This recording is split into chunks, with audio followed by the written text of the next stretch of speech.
नमस्कार, मी doctor Tushar Warke. I am consultant nephrologist आणि किडनी ट्रान्सप्लांट फिजिशियन. मी किडनीचे आजार आणि किडनी प्रत्यारोपण तज्ज्ञ आहे. मी पुण्यातील आदित्य बिर्ला मेमोरियल हॉस्पिटल इथे प्रॅक्टिस करतो. त्याचप्रमाणे वाकड येथे रिनोसाइट क्लिनिक इथे आम्ही किडनी आणि डोळे या आजारांबद्दल मार्गदर्शन आणि वन स्टॉप सोल्यूशन द्यायचा प्रयत्न करतो. आजच्या सत्रामध्ये आपण किडनीचे आजार आणि त्याचे लक्षणं यांच्याबद्दल चर्चा करणार आहोत. प्रीडॉमिनंटली किडनीचे आजार म्हटल्यानंतर सगळ्यात पहिल्यांदा आपल्या डोळ्यासमोर येते ते म्हणजे पायावरील सूज. सूज येणं हे किडनीच्या आजाराचं पहिलं लक्षण असतं.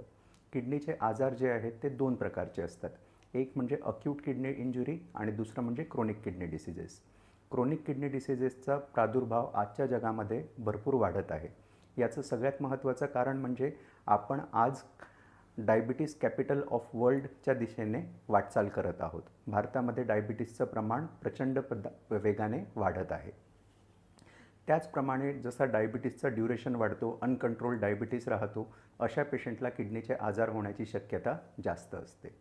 किडनीच्या आजारांमध्ये किडनीची कार्यक्षमता कमी झाल्यामुळे शरीरातील मिठाचे आणि पाण्याचे प्रमाण नियंत्रणात नसल्यामुळे पायावरती सूज येते. सुरुवातीच्या काही दिवसांमध्ये पेशंट्सला पायावरती सूज येणे, सकाळी उठल्यानंतर डोळ्यांच्या भोवती सूज येणे ही लक्षणं जाणवतात.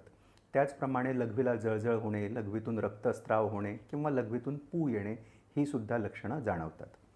आता आपण पायावर सूज का येते या कारणांचा मागोवा घेणार आहोत.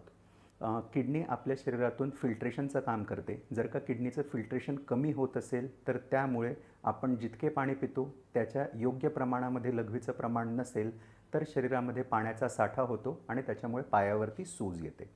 तसेच किडनीच्या काही आजारांमध्ये लघवीवाटे प्रोटीन लीक होते. त्याच्यामुळे शरीरातील अल्बुमिन आणि प्रोटीन यांचं प्रमाण कमी झाल्यामुळे सुद्धा पायावरती सूज येते. बऱ्याचदा लोक या पायाकडे येणाऱ्या सूजेकडे दुर्लक्ष करतात, कारण सुरुवातीच्या काळामध्ये ही सूज कधी येते कधी जाते या प्रकारे बिहेव करते. जनरली सूज जी असते ती सकाळी फक्त डोळ्यांच्या खाली जाणवते. काही काही पेशंटमध्ये जसा जसा दिवस जातो तसं तसं पायावरील सूज वाढते.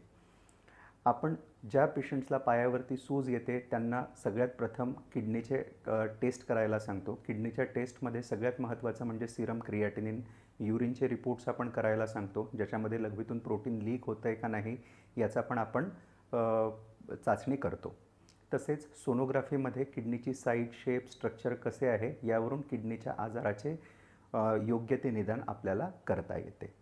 ज्या पेशंट्सला पायावरती सूज येते त्यांना सर्वप्रथम आम्ही आहारामध्ये बदल करायला सांगतो.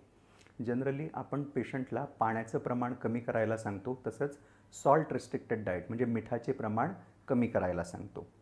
जवळपास 30 ते 40% पेशंट सिंपल लाईफस्टाईल मॉडिफिकेशनमुळे पायावरील सूज वगैरे जी असते ती कमी होऊन जाते. परंतु काही पेशंट्स जे असतात ज्यांच्यामध्ये advance stage of kidney diseases असतात अशा पेशंट्सला औषधांची पण गरज भासू शकते. जनरली पेशंटचा जर का क्रोनिक किडनी डिसीज असेल तर त्यांना हे जे लाईफस्टाईल मॉडिफिकेशन आम्ही सांगतो, पाण्यावरती आणि मिठावरती नियंत्रण ठेवायचं, हे बऱ्याचदा आयुष्यभरच फॉलो करायला लागतं. किडनीचे आजार जे आहेत त्याच्यामध्ये सुरुवातीच्या स्टेजेसमध्ये बऱ्याचदा फसवे असतात आजार, ज्याच्यामुळे सुरुवातीला लक्षणं जाणवत नाहीत आणि किडनी बऱ्यापैकी जास्त प्रमाणात खराब झाल्यानंतरच आपल्याला त्या लक्षणांची माहिती होते.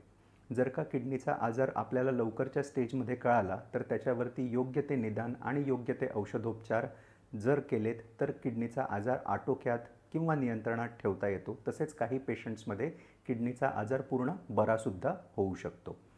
जर तुम्हाला या किडनीच्या आजारांबद्दल अजून काही माहिती हवी असेल किंवा तुम्हाला ट्रीटमेंट घ्यायची असेल, जर तुम्हाला किडनीच्या आजारांबद्दल अजून काही माहिती किंवा मार्गदर्शन हवे असेल तर तुम्ही खाली दिलेल्या नंबरवरती कॉन्टॅक्ट करून मला भेटू शकतात. धन्यवाद.